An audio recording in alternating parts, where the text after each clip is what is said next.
बिस्मिल्लाहिर्रहमानिर्रहीम। अस्सलाम वालेकुम। मैं हूं शफकत अली और हमारे साथ मौजूद हैं सदीक जान साहब।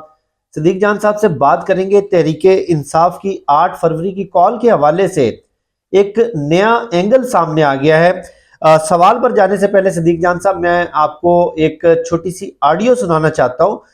चंद सेकंड की ये ऑडियो सुनिएगा, उसके बाद इस नए एंगल पर बात करते हैं। के पास जाते हैं, इनका भी कोई ताल्लुक नहीं है। मोहम्मद अली साहब, मुझे बताइए कि ईरान में हलाकतें जो है 5,000 होगी राइटर्स के मुताबिक। कहा यह जा रहा है कि वहां पे ये लॉ एंड ऑर्डर का मसला इसलिए भी होगा, इसराइल और बैरून मुल्क ग्रुप जो थे वो शामिल थे। अब 8 फरवरी की कॉल दी है तहरीक इंसाफ ने। मैं हरगिज ये नहीं समझता कि तहरीक इंसाफ मुल्क दुश्मन पार्टी है, बिल्कुल नहीं है, लेकिन उससे फायदा उठाकर कोई दहशतगर्द कोई और लोग भी तो 8 फरवरी को कोई तमाशा कर सकते हैं जिसमें आम इंसानों की जाने जा सकती है। ईरान में 5,000 लोग मारे गए। इस चक्कर में रोशनी डाली है इस बारे में। जी सदीक जान साहब, ईरान में हलाकतों की तादाद 5,000 से ज़्यादा हो चुकी है और 8 फरवरी की कॉल का दहशतगर्द फ़ायदा उठाकर कोई बहुत बड़ी दहशतगर्दी कर सकते हैं और पाकिस्तान में कोई बहुत बड़ी बगावत हो सकती है। और डॉक्टर मोहम्मद अली, जो कि एक दिफाई तज्जियाकार हैं, अपने नाम के साथ दिफाई तज्जियाकार लगाते हैं, उन्होंने इसके ऊपर पूरा तज्जिया दे दिया है। क्या कहते हैं आप इस बारे में?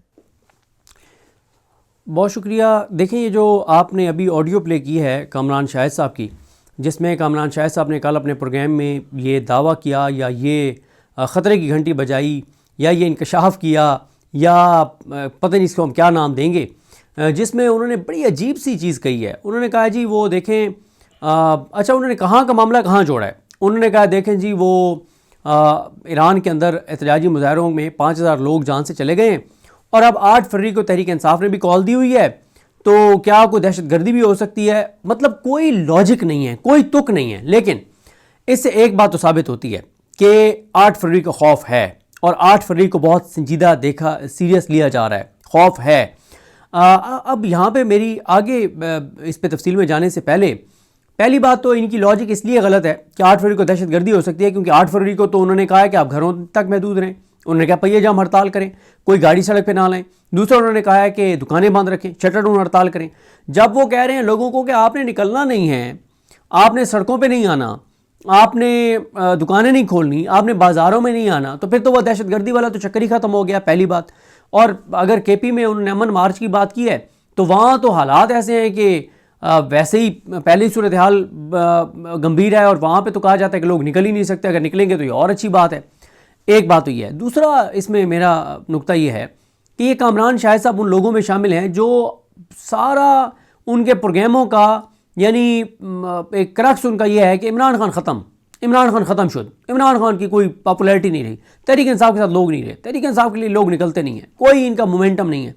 और भाई जब मोमेंटम उनका नहीं है तो फिर 8 फरवरी की कॉल तो वैसे नाकाम हो जाएगी, ठीक है। लेकिन अब आते हैं इनकी इस जो ऑडियो आपने कामरान शाहिद की चलाई और आपने जो सवाल किया। देखें, मैंने भी ये प्रोग्राम देखा है। ये एक तो मोहम्मद अली साहब ये वही हैं जो पहले दिफाई तजज़ियाकार के तौर पर आते थे, क्योंकि मैंने तो इनको दिफाई तजज़ियाकार के तौर पर ही देखा है, कल इनको बैनुल अक़वामी अमूर के माहिर के तौर पर देखा है। और फिर मेरे लिए ये एक चीज़ और बहुत इंपॉर्टेंट थी कि वो जो पॉइंट्स बात बता रहे थे वो देख के पढ़ रहे थे, यानी वो लिख के लाए हुए थे, यानी वो उनका एक था कि उन्होंने यही पॉइंट्स जो हैं वो हाईलाइट करने हैं। क्योंकि देखें ना, अब ये पॉइंट्स तो तभी लिखे हुए होते हैं ना जब पहले से पता हो कि सवाल आपसे क्या होगा और आपने जवाब क्या देना है।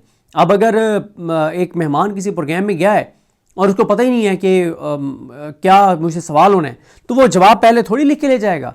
तो वो जो जवाब लिख कर लाए हुए थे मोहम्मद अली साहब, इसका वाज़े मतलब ये है कि उनको पहले से पता था, ये मैच फिक्स था कि उनसे ये सवाल होना है और उन्होंने ये बयान करना है।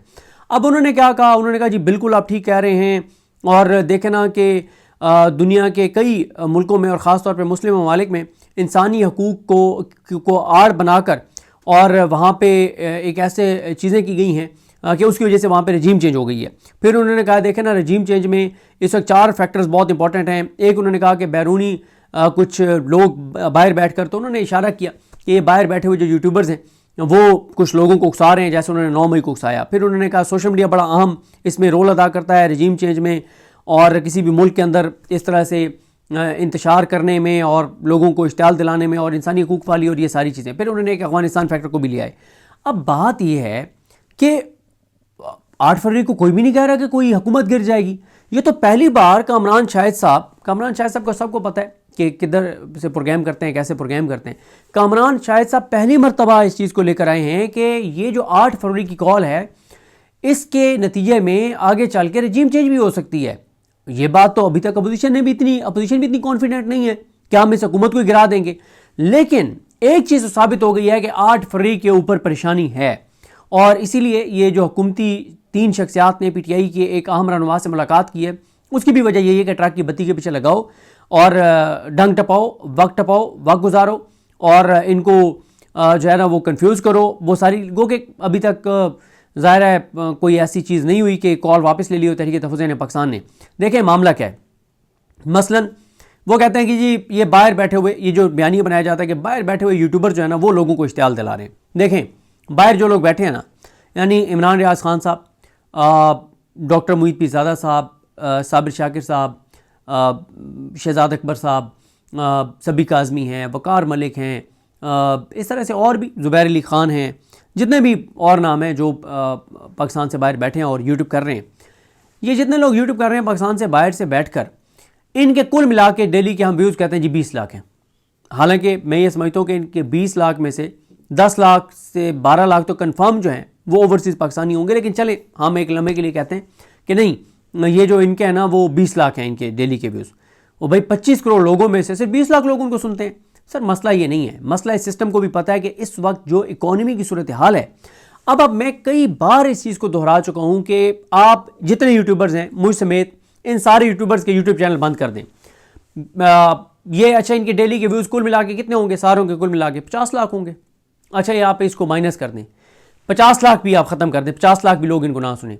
लेकिन जब आप यूट्यूब को बंद कर देंगे, पाकिस्तान में कोई बंदा यूट्यूब नहीं सुन रहा होगा, फेसबुक नहीं देख रहा होगा, इंस्टा नहीं देख रहा होगा, टिकटॉक नहीं देख रहा होगा, ट्विटर नहीं देख रहा होगा, मान लिया कि पूरा सोशल मीडिया आपने बंद कर दिया है, क्या हर घर में बिजली का बिल नहीं आता? क्या लोग नहीं देख रहे कि जनवरी की शदीद सर्दी में भी शदीद लोड शेडिंग है? क्या हर घर में बिजली का बिल नहीं आता? क्या हर घर में जहाँ गैस है वहाँ गैस का बिल नहीं आता? जहाँ गैस नहीं तो वहाँ LPG नहीं लेते वो? क्या हर घर में ग्रॉसरी नहीं होती? क्या हर घर में आटा नहीं आता? क्या हर घर में सब्जियाँ नहीं आती? क्या लोग गोश्त नहीं लेते? दीगर जो अशिया ज़रूरत हैं वो लोग नहीं लेते? क्या वो बच्चों की फ़ीस नहीं देते? क्या वो ट्रांसपोर्टेशन बच्चों की अफोर्ड नहीं करते? क्या वो ख़ुद ट्रांसपोर्टेशन नहीं करते? अगर घर में कोई बीमार हो खुदा न खास्ता तो क्या वो उसकी मेडिसिन नहीं लेते? और अल्लाह ना करे कोई ज़्यादा बीमार हो तो उसको हॉस्पिटल नहीं लेकर जाते? क्या उनका किसी सरकारी दफ्तर में काम नहीं पड़ता? अगर किसी का जुल्म नाइंसाफ़ी हो तो क्या वो थाने और कचहरी में नहीं जाते? ये जितनी चीज़ें मैंने आपको 15 गिनवाई हैं, इन 15 चीज़ों से तो 15 में से 7-8 चीज़ें तो ऐसी हैं जिससे हर पाकिस्तानी गुजरता ही गुजरता है। तो क्या उनको नहीं पता कि इस वक्त हुकूमत ने महंगाई कितनी कर दी है? क्या लोगों को नहीं पता इस वक्त हुकूमत ने बेरोज़गारी कितनी कर दी है? क्या लोगों को नहीं पता कि इन्होंने किस हद तक तबाही और बर्बादी कर दिया पाकिस्तान की? क्या लोगों को नहीं पता कि इन्होंने इदारों को कहाँ ला के खड़ा किया? क्या लोगों को नहीं पता कि 26वीं और 27वीं तरमीम किस मकसद के लिए की गई है? क्या लोगों को नज़र नहीं आ रहा कि 20 लाख केसेज डिस्ट्रिक्ट जुडिशरी में, और आपने 26वीं और 27वीं तरमीम करके और सारा सुप्रीम कोर्ट को आपने तब्दील कर दिया और आईनी अदालत बना दिया आपने? भाई उसका कोई तल्लुक नहीं आम आदमी के केसेस के साथ। सबको पूरे पाकिस्तान को पता है कि मसला क्या है। फिर जनरेशन जी जो है भाई, लोगों को, नौजवानों को रोज़गार नहीं मिल रहा, उनको पाकिस्तान में रह के आगे अंधेरा नज़र आ रहा है, उनके लिए मुश्किलात बढ़ रही हैं, गुर्बत तारीख की बुलंदतरीन सतह पर है, बेरोज़गारी तारीख की बुलंदतरीन सतह पर है, अनसर्टेनिटी तारीख की बुलंदतरीन सतह पर है। फिर ये कहना, तो ये तो मैंने आपको बता दिया ना कि यूट्यूब सारा बंद भी कर दें तो लोग इन मुश्किलात से गुजर रहे हैं, लोगों को पता है कि उन्होंने मुल्क का क्या हासिल कर छोड़ा है। फिर जब आप सोशल मीडिया की बात करते हैं तो ये गलत बात है कि PTI का सोशल मीडिया, और भाई PTI के सोशल मीडिया के कुल मिला के अहदेदार 5 या 7 होंगे, मैक्सिमम 5 से 7 होंगे, इससे ज़्यादा नहीं है। और भाई सोशल मीडिया की जब आप बात करते हैं तो ये सोशल मीडिया पाकिस्तान का सोशल मीडिया है, ये पाकिस्तान के लोगों का सोशल मीडिया है, ये अवाम का सोशल मीडिया है। भाई हर आईडी के पीछे एक बंदा बैठा है ना, वो बंदा पाकिस्तानी है ना, तो वो जो बात कर रहे हैं वो एक पाकिस्तानी की राय है, वो एक पाकिस्तानी का वोट है, वो एक पाकिस्तानी का अदम एतमाद है आपके ऊपर। तो वो पाकिस्तान के लोगों का सोशल मीडिया, ये PTI का सोशल मीडिया नहीं है। अब आपको ये PTI का सोशल मीडिया इसलिए लगता है क्योंकि 70% लोगों ने वोट PTI को दिया है। फिर उसके बाद आप कह रहे हैं कि जी इंसानी हकूक़ को की आड़ में ना मुल्कों में इंतशार करवाया गया। और भाई क्या पाकिस्तान के अंदर इंसानी हकूक़ का मसला नहीं है? सोहराब बरकत के साथ क्या हो रहा है? इससे पहले साफ़ियों के साथ, डिजिटल मीडिया के लोगों के साथ, पॉलिटिकल वर्कर्स के साथ क्या हुआ है? यहाँ तो जजेस रो रहे हैं कि हमें इंसाफ नहीं मिल रहा। तो मतलब इंसानी हकूक़ का मसला तो है, सीरियस मसला है, अब उसको एड्रेस करना चाहिए। लापता अफराद, जबरी गुमशुदगियाँ, इन सारी चीज़ों को एड्रेस करना चाहिए। फिर देखें अफ़गानिस्तान से चले, उस पर मैं बात नहीं करता कि वो अफ़गानिस्तान को भी दरमियान में ले आए कि अफ़गानिस्तान वाला मामला भी है, वो सारी चीज़ें उसको छोड़ देते हैं। बात यह है कि लोगों के अंदर ना इस वक्त मौजूदा हुकूमत में जिन जिन लोगों को बैठाया गया, लोगों की हर दिन के साथ नफरत बढ़ रही है। नफरत क्यों बढ़ रही है? अब आप देखें, ये जो अभी लाहौर में शादी हुई है, और लोगों के पास 2 वक्त खाने के पैसे नहीं हैं, और आपने करोड़ों अरबों रुपए शादी पे लगा के और उसकी नमूद नुमाइश की और दिखाया आपने लोगों को कि ये देखें, हमारी अयाशियाँ देखें, हमारे ड्रेसेस देखें, हमारे पर्स देखें, हमारे मेकअप देखें, हमारे जूते देखें, हमारी अयाशियाँ देखें। और फिर वो आप देखें कि एक गुलकार बता रहे हैं कि मियाँ नवाज शरीफ ने कौन कौन से गानों की लिस्ट भिजवाई है कि आपने ये गाने गाने, और फिर मतलब क्या कुछ हुआ।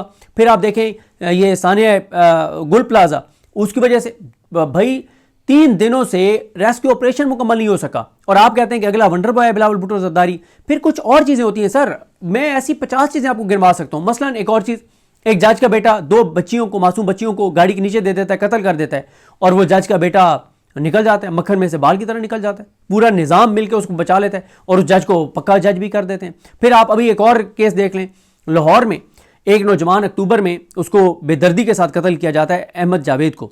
अहमद जावेद को 5 अक्टूबर को बेदर्दी के साथ कत्ल किया गया, और उसके बाद जो उसके ऊपर फायरिंग करने वाला है वो लाहौर की एक बासर फैमिली, पॉलिटिकल बासर फैमिली जिनका शरीफ ख़ानदान से बड़ी कुर्बत है, उससे वो तल्लुक़ रखता है। 100 दिन लगे उसकी गिरफ्तारी में, 100 दिन तारीख पे तारीख जज देते रहे। मामला लाहौर हाई कोर्ट में गया, वहाँ पे तारीख पे तारीख, और हर तारीख पे कोई ना कोई नया वकील बड़ा पेश हो जाता था, और जजेस जो हैं वो फैसले नहीं कर पा रहे थे। बिल आखिर 100 दिन बाद उसको गिरफ्तार किया गया और अब उसको जिस्मानी रिमांड पे दिया गया। अभी भी उसकी फैमिली के कंसर्न सामने आ रहे हैं कि जो सरकारी प्रोसिक्यूटर है वो मिला हुआ है साथ, वो उस तरह से नहीं कर रहा जो उसको करना चाहिए अभी भी। और उसके वालदैन, जाहिर है उसके वालदैन को अल्लाह ताला सब्र दे, उनकी ख़ास तौर पे वालदा को अल्लाह ताला सब्र दे। एक मासूम बेटा, बेगुनाह बेटा, खूबसूरत बेटा, उसको जिस तरह से बेदर्दी के साथ मारा गया, CCTV फुटेज मौजूद है, सब कुछ मौजूद है, लेकिन 100 दिन लग गए गिरफ्तारी में। क्यों? आपका सिस्टम। भाई बात यह है, और वो एक मैंने आपको बताया ना कि इस केस की लंबी तफसीलात हैं कि उसके वालिद को जिस तरह से CM ऑफिस से कॉल आई कि जी को मसला हो तो बताएं, फिर जब वो मसला बताने के लिए कॉल करते रहे तो उनकी कॉल ही किसी ने नहीं सुनी। और फिर मतलब इसमें बेतहाशा चीज़ें। फिर लाहौर में उसकी फैमिली, अहमद जावेद की फैमिली, जिन जिन यूट्यूबर्स को डिजिटल मीडिया के प्लेटफॉर्म्स को इंटरव्यू देते गए, तकरीबन 99% से वीडियोस डिलीट करवा दी गई। कोई बात करने को तैयार नहीं, हर को खौफजदा है कि ताकतवर फैमिली है, पता नहीं मुझे भी मार दिया जाएगा, मुझे भी कत्ल कर दिया जाएगा। ये तो हालात है आपके मुल्क के अंदर। तो जब इस तरह के वाकयात होंगे तो लोगों की निज़ाम से नफरत बढ़ेगी। देखें, कुछ केसेस ऐसे होते हैं जिनको आपको एग्जाम्पल बनानी होती है। अगर जज का बेटा 2 बच्चियों को गाड़ी के नीचे देता है, उसको फांसी पर लटकाएं, उसको सरेआम फांसी दे, पता चले कि पाकिस्तान में और इस मुल्क में कानून की हुक्मरानी है। अगर एक ताकतवर बासर फैमिली का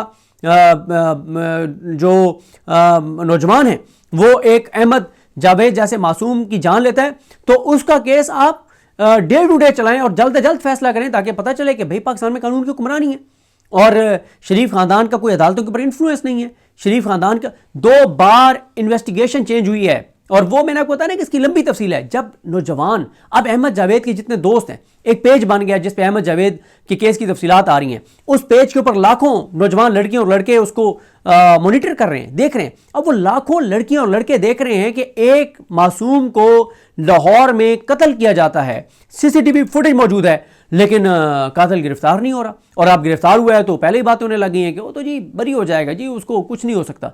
ये चीज़ें बहुत ख़तरनाक हैं।